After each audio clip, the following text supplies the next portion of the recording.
जय श्री राधा रानी सरकार की, जय श्री कृष्ण भगवान की, जय पुत्रदा एकादशी व्रत की।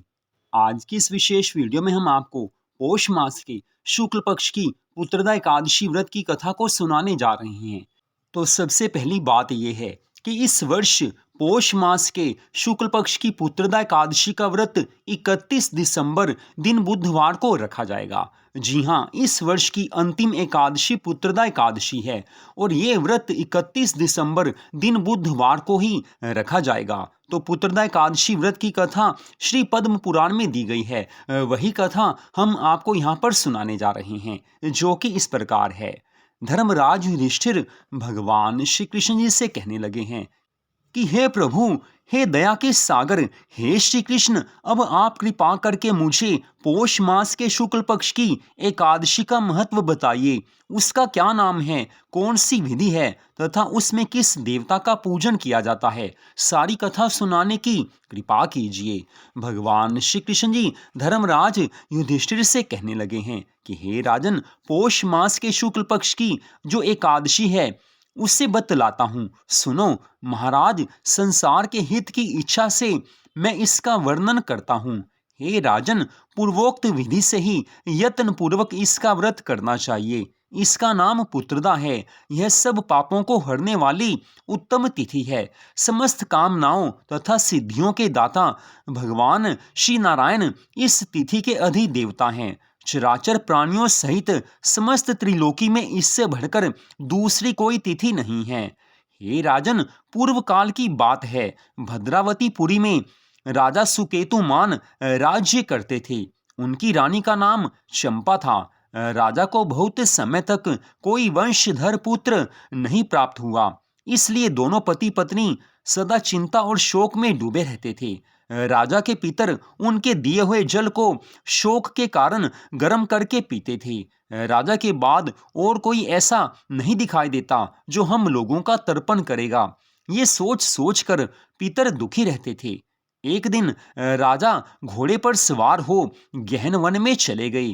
पुरोहित आदि किसी को भी इस बात का पता नहीं था। मृग और पक्षियों से सेवित उस सघन वन में राजा भ्रमण करने लगे। मार्ग में कहीं सियार की बोली सुनाई पड़ती थी और कहीं उल्लुओं की। जहां तहां रीछ और मृग नजर आ रहे थे। इस प्रकार घूम घूम कर राजा वन की शोभा देख रहे थे। इतने में ही दोपहर हो गई। राजा को भूख और प्यास सताने लगी। वे जल की खोज में इधर उधर दौड़ने लगे।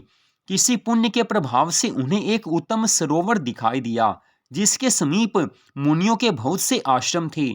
शोभाशाली नरेश ने उन आश्रमों की ओर देखा।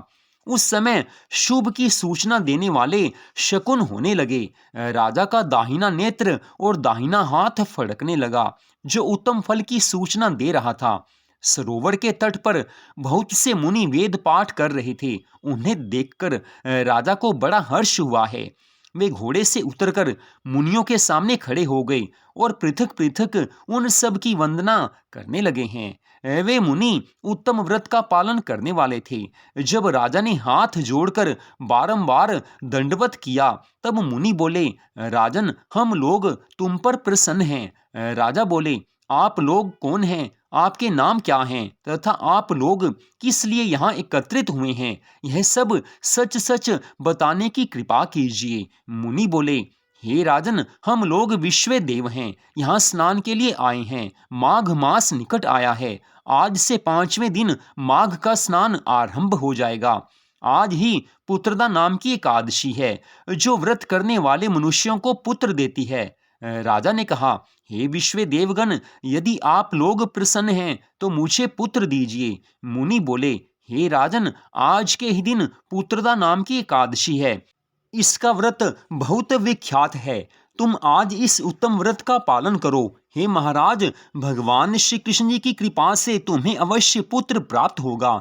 इतनी कथा सुनाकर भगवान श्री कृष्ण जी धर्मराज युधिष्ठिर से कहने लगे हैं कि हे युधिष्ठिर, इस प्रकार उन मुनियों के कहने से राजा ने उत्तम व्रत का पालन किया। महर्षियों के उपदेश से विधि पूर्वक पुत्रदा एकादशी का अनुष्ठान किया। फिर द्वादशी तिथि को पारण करके मुनियों के चरणों में बारंबार मस्तक झुकाकर राजा अपने घर आए हैं। तदनंतर रानी ने गर्भ धारण किया। प्रसव काल आने पर पुण्यकर्मा राजा को तेजस्वी पुत्र प्राप्त हुआ, जिसने अपने गुणों से पिता को संतुष्ट कर दिया। वह प्रजाओं का पालक हुआ। इसलिए हे राजन, पुत्रदा नाम की एकादशी के व्रत का पालन अवश्य करना चाहिए। मैंने लोगों के हित के लिए तुम्हारे सामने इसका वर्णन किया है। जो मनुष्य एकाग्रचित होकर पुत्रदा एकादशी का व्रत रखते हैं, वे इस लोक में पुत्र प्राप्त करके मृत्यु के पश्चात स्वर्गगामी होते हैं। इस कथा को पढ़ने और सुनने मात्र से अग्निष्टोम यज्ञ का फल मिल जाता है। तो इस प्रकार पौष मास के शुक्ल पक्ष की पुत्रदा एकादशी व्रत की कथा को भगवान श्री कृष्ण जी ने सब लोगों के कल्याण के लिए धर्मराज युधिष्ठिर को सुनाया है। इस कथा को आपने सुना, आप सबका हार्दिक धन्यवाद। जय श्री राधा रानी सरकार की, जय श्री कृष्ण भगवान की, जय श्री लक्ष्मी नारायण जी भगवान की, जय पुत्रदा एकादशी व्रत की, जय सदगुरुदेव श्री बंसी वाले महाराज की। जय जय श्री राधे, जय जय श्री राधे, जय जय श्री राधे श्याम।